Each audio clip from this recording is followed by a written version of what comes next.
The number one mistake people make with intermittent fasting is to start off with a 16/8 fast. Hi folks, I'm Dipinda from Dipi's Chai, where we specialize in flavorful and fasting-friendly spice teas. And today I want to share with you my top tip on how to do intermittent fasting properly to have sustainable and long-term weight loss results.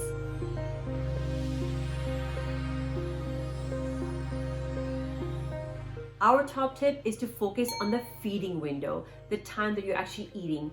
Oftentimes we make the mistake of focusing on the fasting window. How long are we abstaining for food?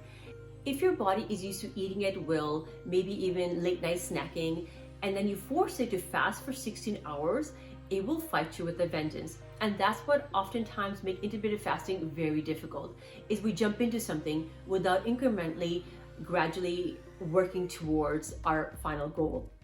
A good starting point could be to start to cut down calories a couple hours before you go to bed.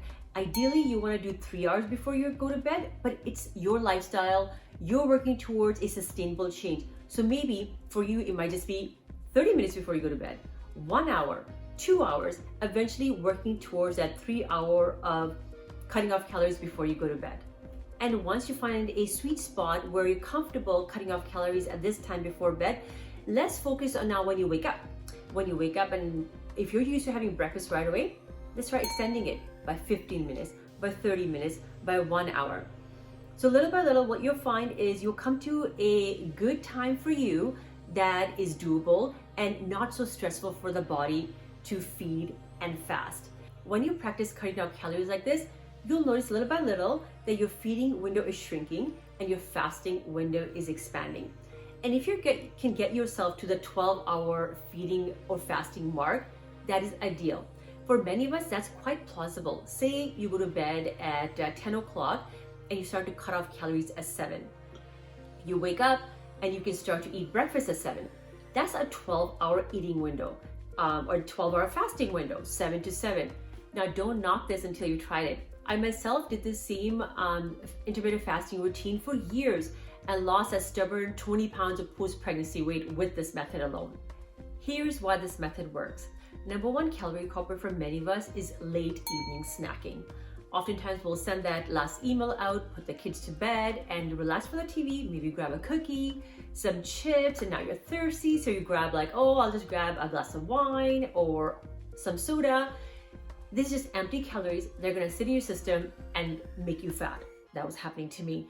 So by simply saying that I don't eat past this time, you're saving yourself so many calories. And if you're one of those people that's used to late evening snacking, you'll notice the pounds will start to shed off when you cut your eating window down to a certain time that I don't eat past 7 o'clock.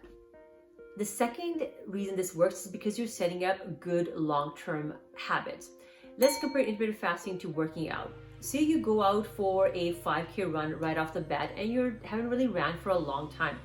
Could you do it? Probably. Is it going to be difficult? Likely. And you probably come home because you stress your body so much, you'll likely come home, eat more calories, you'll be sore and unlikely to do the next day.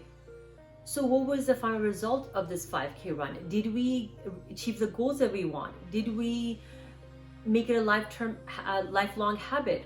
No. And same thing with intermittent fasting. You could do it for 14-hour fast, a 16-hour fast, or a weekend fast, but then what? Maybe you'll shed off 2 to 5 pounds. Likely that's water weight, which will soon come back the minute you drink water and you eat. But it's not helping you with sustainable and long-term weight loss. Takeaway, start with a shorter eating window that is manageable for you. Ideally, you want to go for that 12-hour feeding window, but work towards that. And little by little, incrementally start to decrease that feeding window, thereby increasing your fasting. If you want to learn more on how to utilize intermittent fasting properly to reach your wellness goal, be sure to like this video and subscribe to our channel. And join me in the next video where I share our second step in this series on how to intermittent fast properly for weight loss.